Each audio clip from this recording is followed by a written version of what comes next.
Good morning and welcome to the Industrial Insights Podcast. I have Hannah Testani with me of Intelligent Audit. Her firm helps people audit their transportation spend and transportation spend management. And so increasingly, people have started to figure out different ways to optimize their multi carrier strategies. And then now, with the war and diesel prices, that will be an increasing pinch that will cause prices to go up and perhaps people to scrutinize their shipping expenses even more. So, Hannah, thanks for being here today and exploring the topic with us. Thank you so much for having me, Jess, and I'm really excited to be a part of this. Yeah. So, tell me, give me a better description of what you guys do for people than I gave. You did a pretty good job. So we work with anyone who ships anything, and we take their global transportation data. So you kind of key in on the war, and that definitely impacts our customers. But at the end of the day, our customers are companies that ship a lot of products around the world, and there's so much complexity with that, whether you're shipping from big movements like air, truckload, ocean to courier and parcel shipments. Similar to your world where your customers are looking for more warehouses, more capacity to be able to continue to expand to allow them to grow faster. We come in afterwards and we say, okay, well, you have your network set up. Now, how do you make sure it's efficient and it's optimal? And as you mentioned before, there's a war today, there's a couple wars today. There's just always disruption, which means that a lot of our customers are forced to be firefighters, not engineers. So they're just in survival mode. Easiest way to think about that is imagine being in a warehouse and just having shipments out the wazoo. You have pallets everywhere. Can you survive? Sure. Is it going to be optimal and efficient? Never. So that's where we come in. It is that same exact methodology before transportation. You can survive. It's not going to be cost effective. So we really come in saying, okay, here's what you're doing today. Here's what you should be doing. Here's how to ship smarter to your customers. So it's all about taking data and allowing data to create that story that allows them to truly be able to ship smarter. So shipping shipments to you and me faster, cheaper, and with less exceptions. So all three are important to us and to our customers. I love it. I'm just wrapping up my master's of supply chain, and they hammer that into your brain all the time in terms of disruptions and resilience. And knowing that to some extent, you may not know what they are, but you know that they will be there. And then just to have that in mind as you're designing your network. We all wish that it would be easy, but that's just not the jobs that we have. If you're in the supply chain space, you like pain. And I think we also like solving new problems. So it's similar if you have kids, like you expect something's going to happen and then you got a kid sick, you got this happening. Like you just got to adapt and you want to do it as efficiently as possible because of the scale that we're all working in. Yeah. Another way to help set the stage might be what most people are working with that's suboptimal, or things that people continuously get wrong or miss out, or common themes of people come to you and say, Hannah, I got these three problems. What are some of the most common ones people come to you with? Most people have different problems. They all kind of come back to, from my perspective, poor access to data. And I'll say the biggest opportunities that we usually see are the people coming to us had no idea those were pain points. So they think that their pain points are their teams are being inefficient. They're using the wrong carriers, the wrong packaging. We might get their data and say, yes, those are big issues, but you have much bigger opportunities to unlock. And by doing that, you'd be able to probably impact other issues, but just much more of a financial impact. So examples that I would pop up. So using the wrong services. So we have a lot of customers think about California. They might be shipping second day air. Ground might be one day. So you're using a more expensive service and it's slower. And people don't realize this. If you tell a carrier 2 days, they're going to wait 2 days to deliver it. They're not optimizing it because they think that you want it there in 2 days. And big tech companies or for a launch will inject shipments into their networks knowing in 2 days it's going to be delivered. That's a big opportunity. Another huge one is inventory management issues. I think really to the same wheelhouse of your customers. When you don't have inventory in the right location, it means you're having to ship cross country. And that is it's very costly. So don't grow linearly when you travel mileage, it grow exponentially. So when you have inventory issues, whether it's because they're in the wrong DCs, they're in a store, whatever it might be, the financial impact of that, as well as the customer experience, is really damaged. So we really exist at scale to say, here's where you are today. Here's where you could be. And then from a data perspective with no emotion, just say, now how do we get there? And that's everyone's got tons of problems. Yeah, I have a billion-dollar company that is consumer packaged goods, and they're in the Midwest. I helped them open up a big e-com facility in Phoenix. And then 1 year in, the idea was that would serve the West Coast, and the Midwest would serve the Midwest and the East Coast. And then 1 year in, it was, I think we've shipped to every state from our Phoenix facility as we have figured out like what inventory to store where and to try and like get ahead of that to predict better now going from 1 to 2 sites, what inventory to hold where and what to ship from where to take advantage of being close to the West Coast and the population center.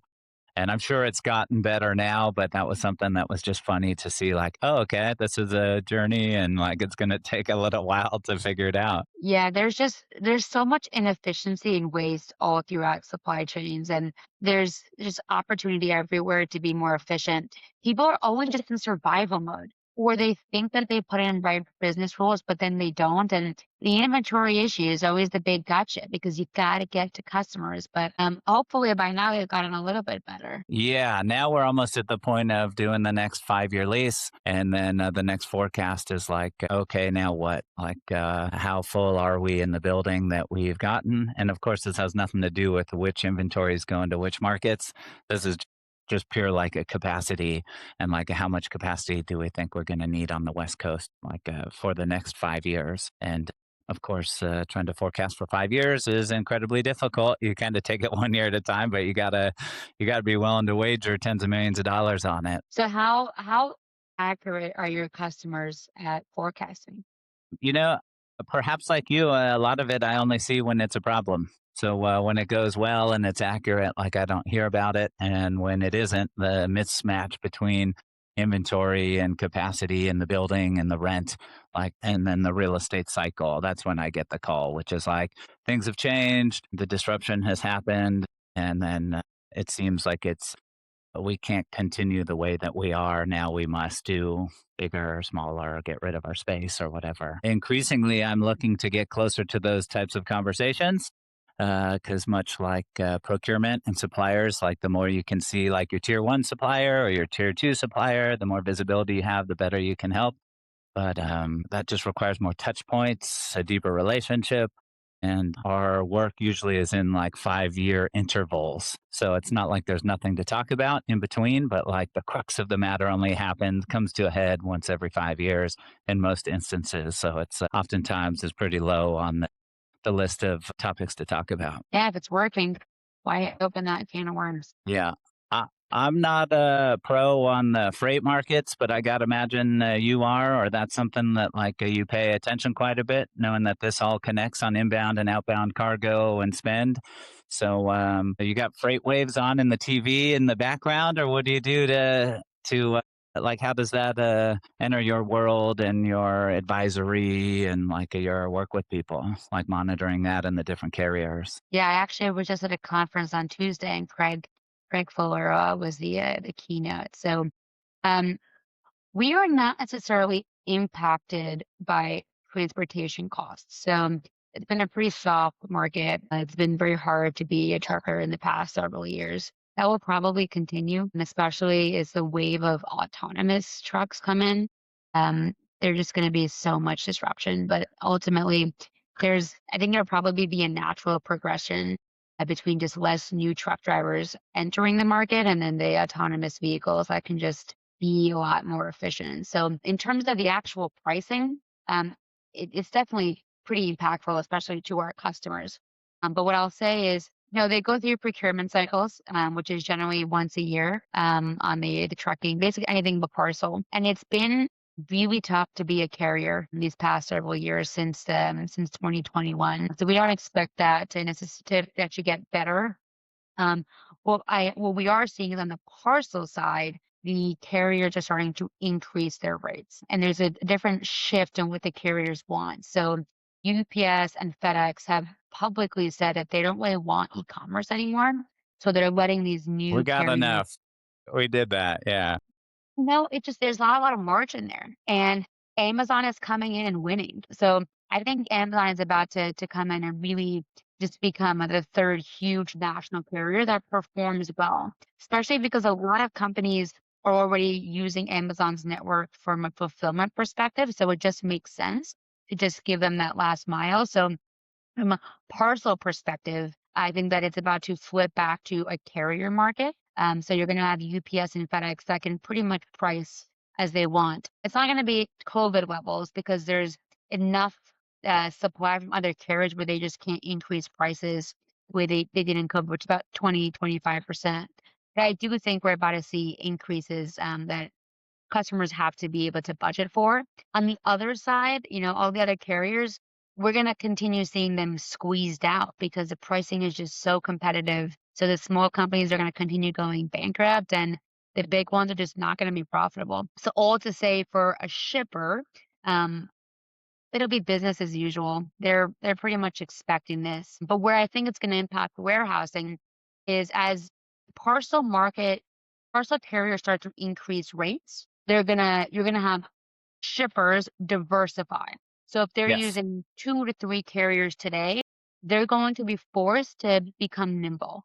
They're gonna look at, a ClearJet to figure out how to leverage air transit with ground pricing. They're gonna look at more regionals. And what that means is you're gonna have to have warehouses that can have more docks, more gaylords for sorting, just a lot more sophistication, which means it's gonna be expensive to set that up.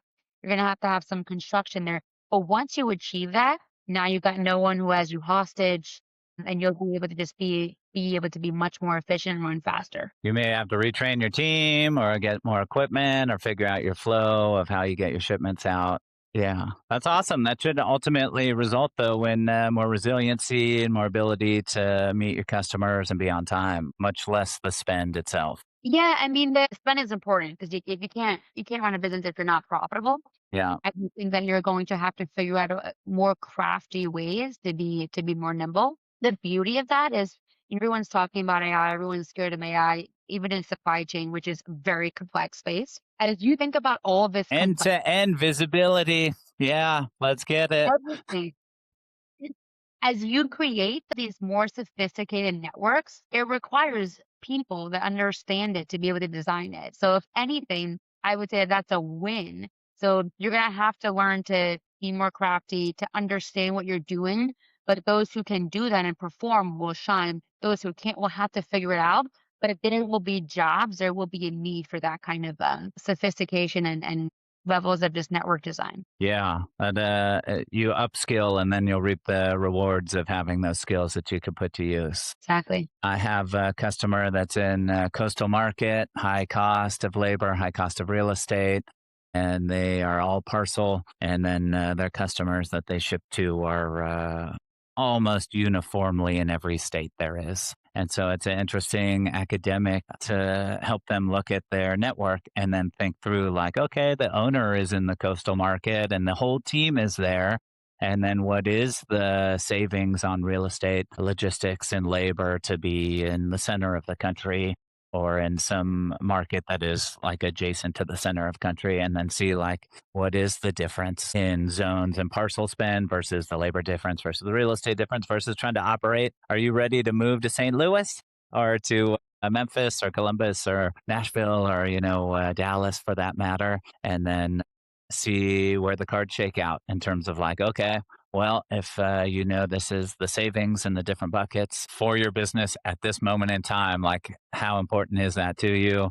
And then what are all the upfront costs to try and reorganize your network that you pay today before you get any of those savings that are on that spreadsheet there? And so that's been a fun one with a particular client where I'm not a consultant that like is at McKinsey that is doing $150,000 network optimization design jobs, but they were like, "What can you do?" And you're like, "Well, let's. I could do the first pass, see what we find." And a lot of it is if you're knowledgeable enough and have access to enough data and can model well enough, at least can get like the broad brushstroke. There's other ways to solve that problem potentially, and that's where you really got to get creative. But if they just have one DC today and their customers truly are everywhere across the US. They could also just do a line haul injection, so they could take all the shipments, pay the premium to have them come out of the beautiful West Coast, and then actually inject them, somewhere closer to the middle of the US, and then they can all go out zone 4 at most. So yeah,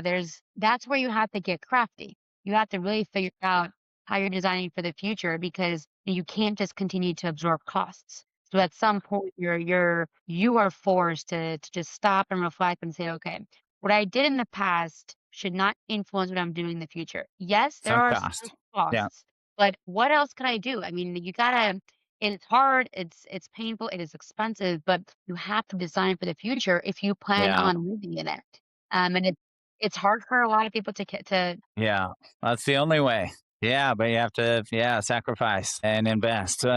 Just to open that up one more notch, people do that. This line haul injection. So it'd be like taking all your shipments for the week and sending them all in one container or in trailers all to your St. Louis distribution center. That would almost be like a transload that would like take them and then break them up and ship them all or something along those lines. Was that a question? Yeah, just like you gave me a potential creative solution. I just Yeah, was hoping to yeah. understand a little bit better and like know that that's something that like people do out there. Yeah. So it's actually really common, and you would actually load it usually right into the carrier's networks. So you would just say you use UPS or FedEx. You can ask them for their hubs, or you can ask ChatGPT and it's available. And then you could either do a multi-stop hub injection, or you could just do a one-stop hub injection, depending on the volume. You would run these either daily or just every few days. So there's two things that really matter, and one is the and most important is customers' expectations. So when does the customer expect the shipment? Yeah, Because you need to be able to make right by them. But if you can plan for it, if you can buffer the on-time promise information, then you can do a multi-hop or a single stop hub injection. You would label everything before you put it into the truck. And then once it's there, the carriers will just receive it and scan it. So that is a very common solution for huge shippers or smaller shippers. yeah, got it. Okay, that's awesome. I love that it just fits right in with the carrier and like their network and where their hubs are. And that's one way you can like figure out what the structure looks like that you're working with or like, deciding between. Yeah, everyone wins. You win, the carrier wins, and hopefully your customers win too. But you just got to kind of spec it all out and make sure that you have the volumes for it to make sense and it will be there when it needs to be there. Yeah, I love it. Each example I have is like a totally different from the other, but they have similarities. So I got to imagine you have this too of like different products and different locations and different sizes with different carriers. And then you're just trying to move all the pieces around and figure out what the best way is. Yeah, most companies have similar problems, but they feel like it's very unique to them. But it's usually like 80, 85% similarities. And then you work on the edges to make it make sense for Yeah. them. This whole invoicing accuracy, having bills that like you don't understand or you weren't sure what was charged or you're being charged the wrong way. I didn't realize that's like a common or like a pervasive and much less pervasive at scale. Is that still the case or that's there's just every carrier does it their own way and so until you know everyone's way within the network that you're working with is easy to get tripped up or what's the big problem there? There's tons of problems, and it's because although there are standards, no one uses them. So like think about it, you go shopping. You're gonna go shopping to 20 stores, you'll get 20 separate receipts. They might structurally look the same, but they're all different. That's the same with carrier invoicing. So every carrier invoices differently. There's no standards, and shippers are complex. So it's not always the carrier's fault that they aren't invoicing accurately. Many times it's because the shippers don't give them proper information. They say, deliver it to this address, and that needs to be moved. Or they go to deliver and they're like, I need you to deliver it inside. No one paid for that. Well, that's what you have to do. So it is not an easy world that we live in. There's always continuous demands that carriers have to adapt to, and all of that creates complexity. And it almost always boils down to bad data, and that's being bill of Bad lading. data. I hate it. It's everywhere. Yeah. Don't do it anymore. It's like it's manual. There's not a lot of automation to at the inception of data to clean it up. It's still someone is handwriting it in a piece of paper. So there's so much noise. And then everyone expects different things. And you might use 100 carriers, you get 100 different invoice formats with inconsistencies. There's misspelling, there's miskeying. You might just call things differently. I might call it ground, you might call it ground delayed. So like, there's always deltas and differences, and that creates audit exceptions. So, but we don't love when carriers have exceptions. We don't. Our billing model is not for them to fail for us to get paid. We work with the carriers to fix the issues, but it's tough. And even you work with a big carrier, expeditors, they're individual branches that all operate as separate entities. So even if it's a massive company, you're working with every single plant manager that's all separate. So it's complex and it's great for us. That's why we have a business to be able to take all that complexity and make it consumable. But it's hard. I mean, it's hard, because of the sophistication and the complexity that supply chain is. Yeah, yeah. So that's not something you fix once, presumably, but perhaps you can get 80% of it done. And then the other 20 is in annual, quarterly, monthly, weekly, daily, real time. It's continuous, and, like, think about it from an inventory perspective. When you're working with a new customer, you probably when you're signing that contract, you think everything is going to be perfect. You're using the data that you have to make the smartest decisions. But Yes, then they go and launch a crazy new SKU, and then that SKU, throws off everything, or they buy someone or they divest someone. This is life. If it was simple, anyone can do it, but it's not.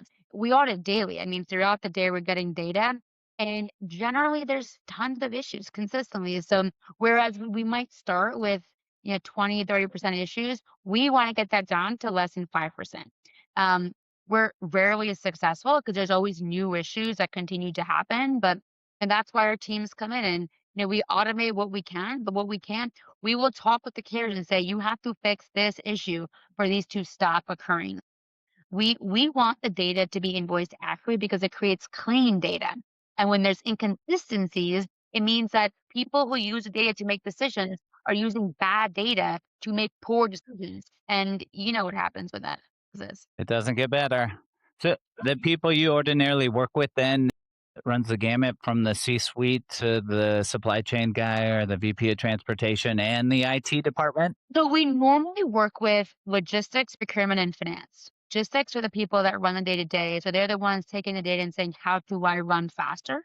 Procurement is using the data because they need to go source bids and they want to use better data to be able to talk to the right carriers. And then we run all the simulations for them.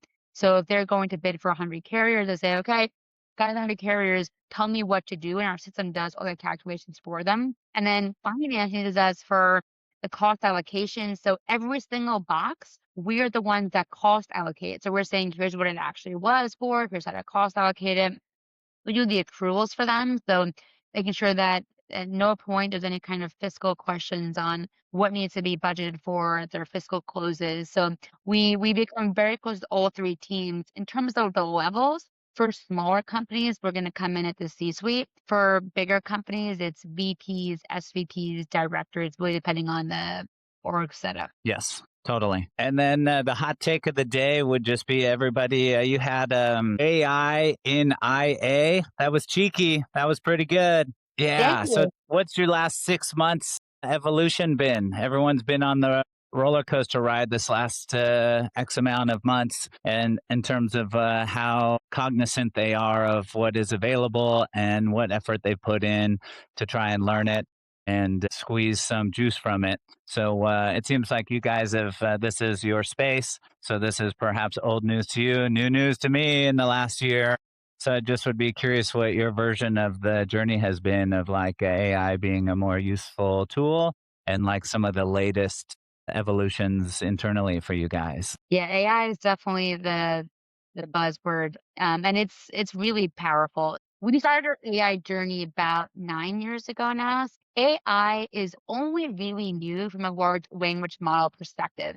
It's been around in terms of machine learning for about 20 years. So our biggest wins we've incorporated for the past several years, and it's using machine learning. And try and equate it just to layman's terms. The way this system works, Appreciate that. All yeah, the listeners too. Yes. it takes all of your transportation data, which is very complex.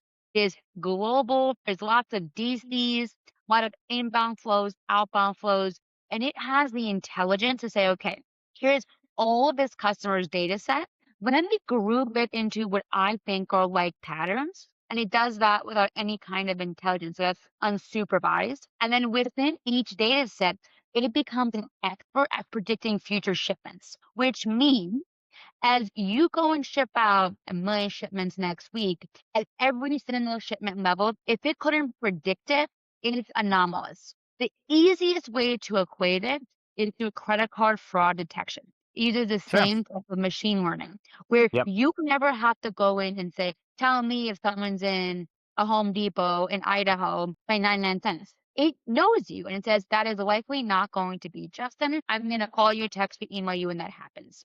So they want to protect you. So that has been a huge win for us. What I will say is we started the year off with this beautiful product roadmap of where we expected to grow. In February, the advancements in AI were far beyond what anyone could have expected. So Yeah. my challenge to everyone here, if you are at any level, go and become an expert in every one of the AI companies. You need to be.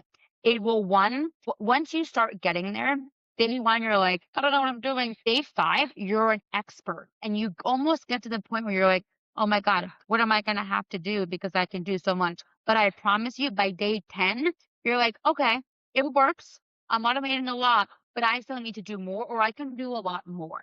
As long as Yeah. your mindset is, what new problems can I solve? And that is going to propel you. So when we think about AI, it's innovation, which is what I mentioned before, and then there's automation. For most companies, for most people, instead of using the word AI, they said, what can I automate? Because that's what we've been doing for 100 years. And then AI can solve a lot of those problems for you. And we've been leveraging it everywhere. So our engineers run so much faster, but it also has been working for us. Our audit, or it actually will tell our audit team its suggested reactions based on historical responses.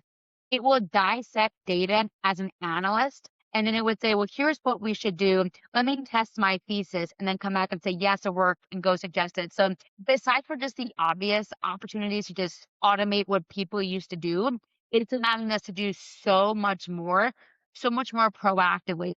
AI is here to stay. It is like a calculator. We all use them today. Almost no one does any mathematics by pen and paper. So you Yes. just need to push yourself to be comfortable so that it is no longer, I don't understand AI, but you understand it. Your teams get it.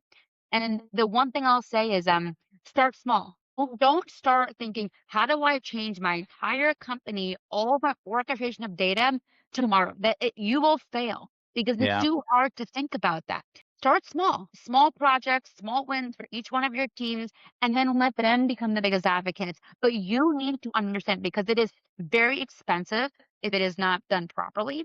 And it's not going to be a win for you if you cannot run with your team together to go hit the AI wins. This is internal team conversations are just like that, where you're like, oh, the amount that I have figured out, or the amount that this is helpful or powerful or insightful.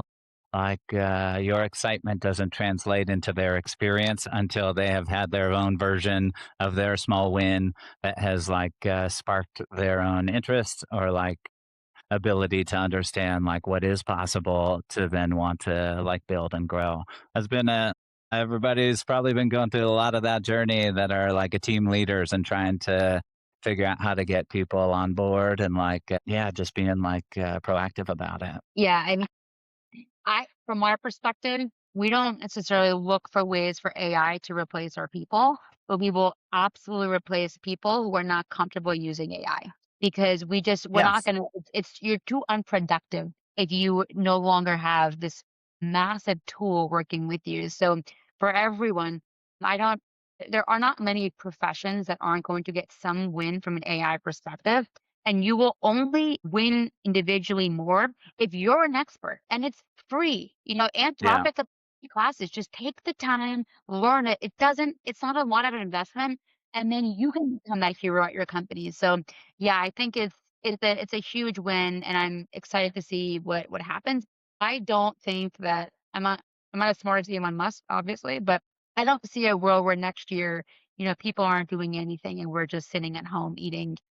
I think that people are going to be around for some time, and there's Yes. a big value to what we do. Yeah. He definitely can give you an extreme example where you're like, okay, I see how you got there from your chair, but from my chair, I don't see it, or I don't see it anytime. Yeah. In our century. I got to imagine that also flows through everybody's WMS, transportation management systems, and other things that then allow your clients and customers to perhaps have some of that flow through that system and to their people that might elevate the kind of ways that you can help them. Are you finding that changes a little bit with all the systems people are using, like improving and causing new problems? I wish that that was happening, that truly the the companies that we work with, Oh, they're that's so big. 2027, maybe. Yeah, I think that in 2025, everyone felt defeated. They tried it in a big way, it failed, and then, now they have no ROI to show for it. So now they're starting smaller and trying to get wins. I do think that there's a future world. I just don't know when. Systems are all going to be performing a little bit better and then a lot better, using cleaner data. Someone's got to clean it. Someone has to think through how all of these data flows work together. But then, yeah, that will be great. And what that will allow is for what everyone is doing to just be elevated. Because I don't know Yeah. about you, but the people who I've talked to, it's never a question of, yeah, that's a great idea. When can I go implement? Or can I go implement that? It's always a question of timing, prioritization. They wish Yeah. they could go do X, Y, and Z, but they're resource constrained. And in this market, no one can hire anyone because everyone's saying AI, AI, AI. So use your people better. And I think that that's what AI will elevate. Yeah. Got it. Yeah. I believe it. How are you seeing it on your end? Yeah, it's so funny. I just think of a little bit to your Elon example of like, what's the bottleneck in the business? And then like trying to focus on that. I've tried that framework or that lens on a little bit and then use that with AI to think through like, okay, if I'm starting small in a project, like what is the bottleneck in the present business? And then like, let's attack the bottleneck while learning and running our experiment on that part. And so that has been fun in the sense of like that could be business development. If you have revenue goals and your revenue goals require you to have a bigger funnel or more things going through your funnel, and then thinking through of like how is this valuable or can be valuable to our clients. And so it's so wild learning like all the security and privacy on one side and then thinking through like what are the challenges they're having in a transaction. And so like market data and like comps that are oftentimes opaque, like how are you manipulating that and creating more insight? Old data like sales comps, and then all like the attributes of a market or attributes of a property. So if you take pricing and availability and velocity of movement of properties on one hand, and then you take like how tall the building is, how much power it has, how many docks it has, or proximity to the port or to a labor market, and then start to look at the relationships between those two. That has been another one that has been helpful as you're helping companies like make location and warehouse decisions. That one's been super fun. And then learning of like, okay, we got lease contracts, legal language. Is there a place for it in there that is secure, that is discreet, that is valuable, that doesn't create like illegal liabilities? And so I'd say those are like maybe the three first areas that are fun to like explore and figure out what's the value add and how valuable is it? And is it valuable on a one off basis versus like at scale? Like if you put another zero behind the amount of ones that you're doing, like how bulletproof is the process that you've created? And then usually it's not. And then you figure out like, okay, well, what would make it that? So I would say that's some of the ways I've thought about it, and some of the ways our team is working through it. And yeah, it's been fantastic. And then it is timing and prioritization is a great way to think about like what is that bottleneck to some extent that's holding you back from more or greater or like having a more positive impact. What's cool if you use ChatGPT or Gemini, you can create prompt libraries for entire teams. So you can say, I'm going to always use this prompt for this problem, and then just continue to evolve that prompt as you learn more. So at least that is creating a consistent process that everyone follows, and not everyone using AI in a separate way. But I just found that to be a great way to make sure teams are consistent in following processes. Yeah, that is a challenge. Yeah, just you doing it one way on yours and them doing it another. You're, of course, you're going to get different results. And so for us, we are teams within the firm, but each team operates its own little, like a book of business or big book of business, depending on how you describe it. So it is interesting to think of like how do I do it within our team, and how does our team do it, much less within the firm. Yeah, we've like a shared some of these processes, skills, and prompts,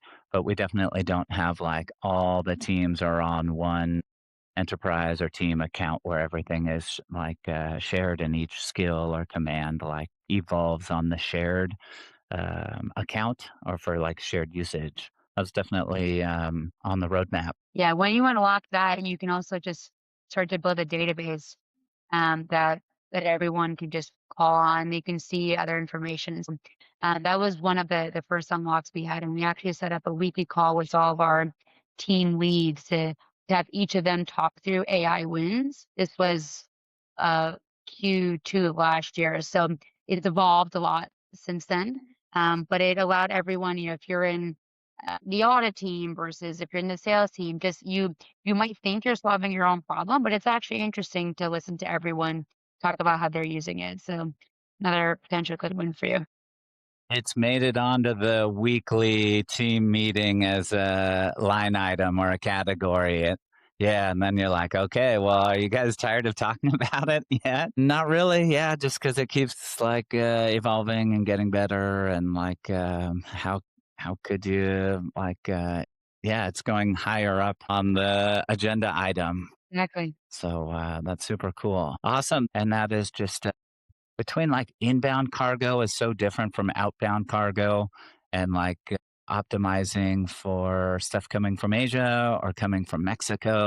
And like we do work with a lot of like automotive and aerospace that also have to decide what's in the US, what's in the States, what's overseas. So I'm sure that's its own version of optimization. And like you play in that space too. Yeah, and there's no easy answer to this. It is just find the best data that you have access to and then make the most informed decisions. So if you can avoid going to the US, especially because of the duties and taxes here, then don't ship into the US. Go direct to to where you're going to. So the end of the day, focus on making sure you have data, getting it clean, and then once you have that, you'll make the right decisions. And hopefully you don't get burned by making the wrong ones before then. But um, inbound is a lot harder to predict than outbound. Outbound, generally, just the speed it takes to get there. So it's a hard problem for everyone to solve. No one does it perfectly. You might think you have perfect forecasts, and then you don't. So be a good partner to your carriers. And then they'll be a good partner to you. So I would, focus on that not being transactional, but really a partnership. And then they'll give you leniency when you have issues, and, they'll want to continue partnering with you. So there's, no silver bullet to answer that one, but hire smart people, use good data, and then make the best decision that you can without emotion. People are very emotional. So they feel like they should be doing this. They want to, they don't like this carrier. Let the data speak for itself. Totally. And anything else we missed that's topical right now that people should know that are in your world? No, I really appreciate you having me on. It's been an absolute pleasure. I think that everyone listening knows that there's just so much complexity in this space. Not going to get better. It's only going to become more opportunistic to be able to take advantage of the latest and greatest technologies. So I'm excited for the future, especially in your world when you're going to have more robots in warehouses. You're going to have, autonomous trucks pulling up to warehouses, and there's just going to be so much more automation and efficiency. So I think that as we think about the future, we got to really let our brains think that we're not going to have the same constraints we have today in terms of inventory that we can move through our DCs. It'll be different when there's not people that are time constrained, that need breaks, that need to go to bed. You can have robots doing it 24 hours a day, trucks coming in at any time of the day. So I just think it's going to be a whole new world out there. And you have to be ready to just not let the historical information taint the way you solve future problems. I love that. Thank you, Hannah. I appreciate you spending time today. It's been a pleasure. Thank you for having me. I really appreciate this. It's been an honor. Okay. Talk to you later. Yeah. Bye bye.